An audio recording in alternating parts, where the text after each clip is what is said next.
Welcome to Pindar Poetry. We hope you learned something new. In this video, I will show you how to make candy blossoms. First, gather your ingredients, including candy melts in your favorite colors and small pretzel twists. Next, prepare your baking sheet by lining it with parchment paper. This prevents sticking and makes cleanup a breeze. Then, melt your candy wafers in a microwave-safe bowl, stirring every 30 seconds until smooth and creamy. This initial setup is crucial for a successful and enjoyable candy-making experience. Now, let's assemble our candy blossoms. Take each pretzel twist and dip one end into the melted candy, ensuring it's fully coated. Carefully place the dipped pretzel onto your parchment-lined baking sheet, leaving a small space between each one. While the candy is still wet, gently place a decorative candy pearl or a pinch of sprinkles in the center of the pretzel.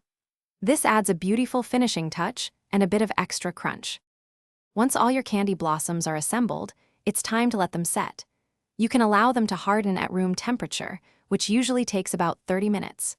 For a quicker set, place the baking sheet in the refrigerator for 10 to 15 minutes until the candy is firm. Once fully set, carefully remove them from the parchment paper. Store your beautiful candy blossoms in an airtight container at room temperature for up to 1 week to maintain their deliciousness. To make your candy blossoms truly unique, try experimenting with different candy melt colors and flavors, like chocolate or strawberry. You can also use various sprinkles, edible glitter, or even small candies to create personalized designs. These variations are perfect for holidays or special occasions.